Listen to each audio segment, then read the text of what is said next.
میرے نبی رحمت فخر موجودات صلی اللہ علیہ وبارک وسلم سرکار ایک مرتبہ ایک درخت کے نیچے آرام فرما رہے تھے۔ ایک اعرابی کا وہیں سے گزر ہوا۔ اس نے دیکھا کہ رسول اکرم نور مجسم رحمت دو عالم صلی اللہ علیہ وبارک وسلم سرکار کی ذات بابرکات اس درخت کے نیچے آرام کر رہی ہے، تو اس نے یہ سمجھا کہ آج ان پر میں وار کر کے دنیا کو بتا دینا چاہتا ہوں، میرے اس وار سے کون ان کو بچائے گا۔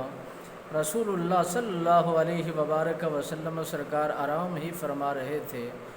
سر کی طرف وہ کھڑا ہو کر انتظار میں تھا کہ بیدار ہوں اور ان سے مخاطب ہو کر کے میں ان سے یہ بات طے کروں کہ آج میرے وار سے آپ کو کون بچائے گا۔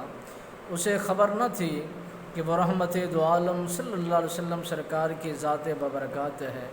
کائنات کا ذرہ ذرہ اسی در کا منگتا ہے اور یہ کائنات کی جان ہے۔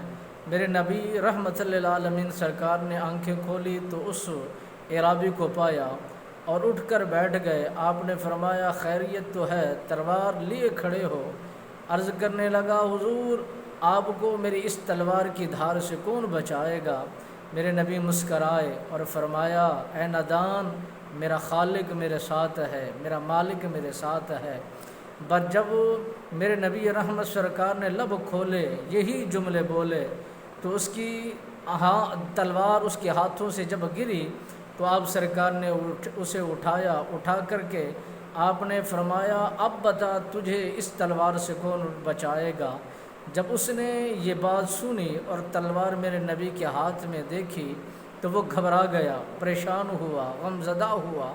میرے نبی نے فرمایا جو جملے میں نے اپنی زبان حال سے استعمال کیے ہیں، اگر تو اپنی نجات چاہتا ہے اور تو یہ چاہتا ہے کہ میں بچ جاؤں اور میں اپنی منزلوں کی طرف رواں دواں ہو جاؤں، تو پھر یہی جملے اپنی زبان پر دہرا دو کہ تمہیں بچانے والا بھی وہی ہے جس کا ذکر میں نے کیا ہے۔ میرے نبی رحمت سرکار نے جب اشارہ فرمایا تو وہ شخص بول اٹھا کہ مجھے بچانے والا بھی وہی ہے جو آپ کو بچانے والا ہے۔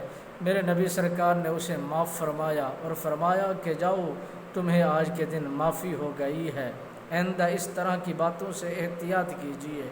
خالق ہر کسی کے ساتھ ہے، مالک ہر کسی کے ساتھ ہے۔